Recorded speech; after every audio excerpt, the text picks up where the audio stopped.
आखिरकार आज आदमपुर का चुनाव परिणाम निकला और परंपरागत परिणाम की तरह एक बार फिर चौधरी भजन लाल परिवार के भव्य विश्नोई की जीत हुई और वे भी भव्य जीत 16,000 से ऊपर।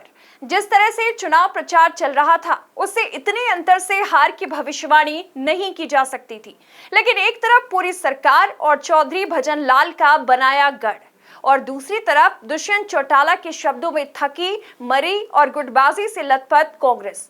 जीत कैसे मिलती? मुकाबला बनाने और संघर्ष करने में कोई कमी नहीं छोड़ी पिता, पुत्र और नए प्रदेशाध्यक्ष ने दिन रात एक कर दिया। इसके बावजूद किरण चौधरी, रणदीप सुरजेवाला और शैलजा ने एक कदम भी आगे नहीं बढ़ाया और फिर वही गुटबाजी भी इस बड़ी हार का कारण कही जा सकती है। चुनाव परिणाम के बीच किरण चौधरी के कांग्रेस छोड़ने की अफवाह भी आई, जबकि किरण चौधरी ने इसका खंडन आगे बढ़कर करने में देर नहीं लगाई। इस परिणाम से ये बात तो साबित हो गई कि आप पार्टी का भी हरियाणा में पैर नहीं लगने वाला। दूसरे सचमुच ही क्या सत्येंद्र सिंह लगभग 3 साल पहले मैदान छोड़कर निराश हो चुके थे या वोट काटू की भूमिका भी ठीक से ना निभा सके? यही हाल कुलडाराम नंबरदार का रहा। दोनों वोट काटू ही साबित हुए।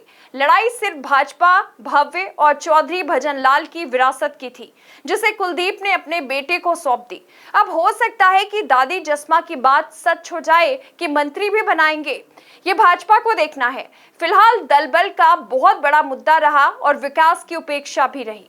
जयप्रकाश बधाली बनाम खुशहाली का नारा लेकर चले थे। चुनाव के मतदान के बाद तुरंत ही आदमपुर के स्कूलों को फिर से चलाने के आदेश दे दिए गए, जो कांग्रेस के संघर्ष का ही परिणाम है।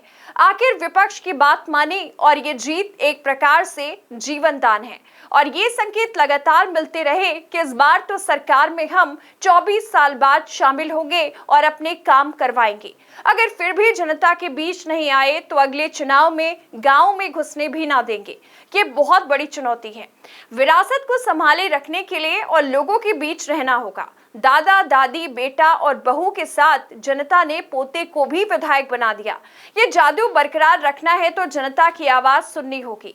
उपचुनाव में हर सरकार का हाथ ऊपर रहता है, लेकिन जीत के बाद बड़ौदा और एलनाबाद की हार से भाजपा ने सबक लिया और पहली बार कमल खिला आदमपुर में। बेशक ये भी कहा गया कि एक बार आदमपुर से जयप्रकाश को जिता दो, हम सरकार की चूल्हे हिला देंगे।